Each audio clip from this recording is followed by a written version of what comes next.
নমস্কার বন্ধুরা, মসুরের ডাল চ্যানেলে আপনাদের সবাইকে স্বাগত। আজ আমি আপনাদের সাথে এই শোলা কচুর একটা রেসিপি বানিয়ে দেখাবো। আমি এই শোলা কচুটাকে কেটে নেব, কেটে নিয়ে তারপরে আমি এটা আপনাদেরকে রান্না করে দেখাচ্ছি। শোলা কচুটা আমার কাটা হয়ে গেছে। আমি এরকমভাবে শোলা কচুগুলোকে কেটে নিয়েছি, নিয়ে আমি এটাকে ভালো করে ধুয়ে নিয়েছি। এবার আমি এখানে কড়াইতে একটু জল বসিয়েছি। এই জলটার মধ্যে একটু নুন দেব, হাফ চামচ নুন দিলাম। নুনটাকে একটু ভালো করে মিশিয়ে নেব, নিয়ে এই কচুগুলো আমি এই শোলা কচুটা এর মধ্যে দিয়ে দেবো, দিয়ে এটাকে আমি একটু সেদ্ধ করে নেব।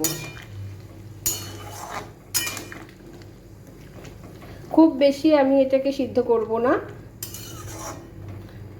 এটা আমি একটু 5-7 মিনিট ধরে ভালো করে সিদ্ধ করে নেব।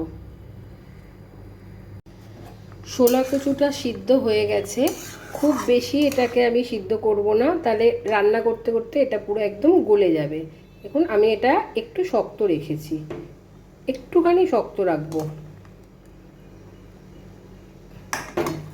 এটা আমার 90% সিদ্ধ হয়ে গেছে। এবার আমি এটাকে নামিয়ে নেব। এবার আমি কড়াইতে কিছুটা তেল দেব। আমি এখানে 2 চামচ মতন তেল দিলাম। আমি রাইস ব্র্যান্ড অয়েল যেহেতু ব্যবহার করি বলে আমি এখানে রাইস ব্র্যান্ড অয়েলই দিয়েছি। তেলটাকে একটু ভালো করে গরম করে নেব। তেলটা গরম হয়ে গেছে। এবার এই তেলটার মধ্যে একটা তেজপাতা, একটু সাদা জিরা আর একটা শুকনো লঙ্কা ফোড়ন দিয়ে দেবো। এইগুলো একটু ভেজে নেব। ভাজা হয়ে গেছে। এখানে আমি 2টো আলু একটু ছোটো ছোটো করে কেটে নিয়েছি, এই আলু দুটো দিয়ে দেবো।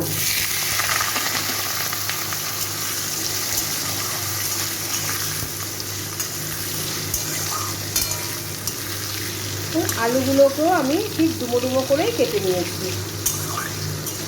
এই আলুটাকে একটু 5 মিনিট ধরে ভালো করে ভেজে নেব। আলুটা লাল করে ভাজা হয়ে গেছে। এবার এটার মধ্যে আমি মশলা দিয়ে দেবো।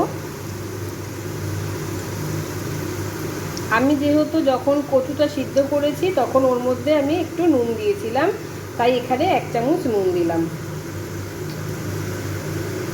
হাফ চামচ হলুদ গুঁড়ো দিলাম। 1 চামচ ঝাল লাল লঙ্কার গুঁড়ো দিচ্ছি। 1 চামচ জিরার গুঁড়ো দেব। আর এখানে খুবই সামান্য একটু কাশ্মীরি লাল লঙ্কার গুঁড়ো দেব। আর যেহেতু এটা নিরামিষ একটা তরকারি, তার জন্য আমি এখানে 1 চামচ চিনি দিচ্ছি। এই সব মশলাগুলো একটু মিশিয়ে নেব।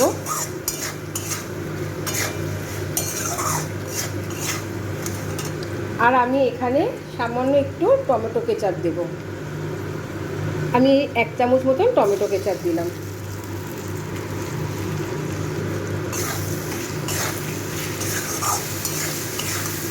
এটাকে খুব ভালো করে মিশিয়ে নেব।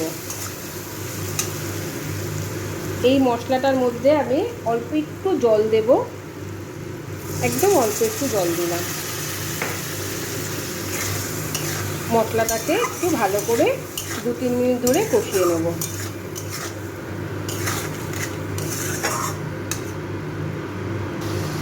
মশলাটা কষানো হয়ে গেছে।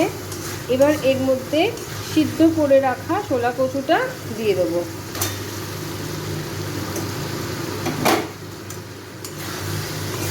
এই কচুটা দিয়েও এর সাথে একটু ভালো করে আমি কষিয়ে নেব। আরও 2 মিনিট মতন আমি এইটা ভালো করে কষিয়ে নেব।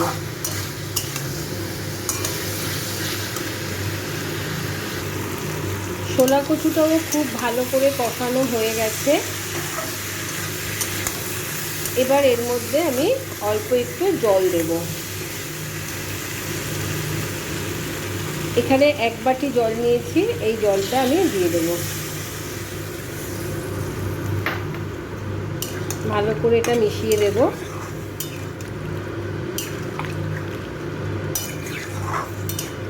আর একটু জল দেব।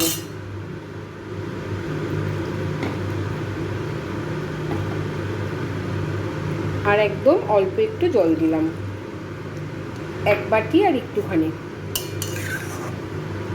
জাস্ট আলুটা আমার একটু সিদ্ধ হবে। এবার আমি এটা 10 মিনিটের জন্য একটু ঢেকে দেব, গ্যাসের ফ্লেমটাকে একদম লোতে করে। ঢাকনাটা এবার খুলছি। ছোলা কচুর এই তরকারিটা আমার একদম রেডি হয়ে এসছে। দেখুন আলুটাও আপনাদের দেখাই, আলুটাও ভালো মতন সিদ্ধ হয়ে গেছে, আর কচুও যেটুখানি সিদ্ধ হওয়া বাকি ছিল সেটাও পুরো ভালো করে সিদ্ধ হয়ে গেছে।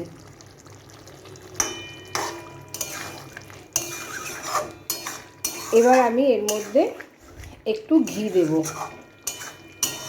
আমি ঠিক যেভাবে এই ছোলা কচুর তরকারিটা বানালাম আপনারাও এইভাবে একবার বাড়িতে বানাবেন। এটা কিন্তু রুটি, পরোটা দিয়ে খেতে খুবই ভালো লাগে। আর আপনাদের যদি এটা ভালো লেগে থাকে আপনারা তাহলে আমার চ্যানেলটাকে একটু সাবস্ক্রাইব করবেন, লাইক দেবেন আর সবার সাথে একটু শেয়ার করবেন। চলুন এবার আমি এর মধ্যে একটু ঘি দেব। ঘিটা একটু বেশি করেই দেবো। এখানে আমি 1 চামচ, এই ছোটো চামচের 1 চামচ আর একটু দেব। এটা ঘিটা একটু বেশি দিলে খেতে খুব ভালো হয়। এটা মিশিয়ে দেবো। আর এটা আমি একদম আর বেশি শুকাবো না, এই একটু গ্রেভি রাখবো, কারণ এটা ঠান্ডা হলে একদম শুকিয়ে যাবে। এই ছোলা কচুর রেসিপিটা একদম রেডি হয়ে গেছে। এবার আমি এটা আপনাদেরকে একটু পরিবেশন করে দেখাই। আমার এই ছোলা কচুর তরকারিটা একদম রেডি হয়ে গেছে। আমি ঠিক এটা যেভাবে বানালাম আপনারাও এইভাবে একবার বাড়িতে বানাবেন, আর আমাকে কিন্তু একটু কমেন্ট বক্সে জানাবেন আপনাদের এটা কেমন লাগলো। এটা কিন্তু একটা সম্পূর্ণ নিরামিষ রেসিপি। আজকের ভিডিওটা এখানেই শেষ করলাম, আবার আসবো আরেকটা ভিডিও নিয়ে। আপনারা ভালো থাকবেন, সুস্থ থাকবেন।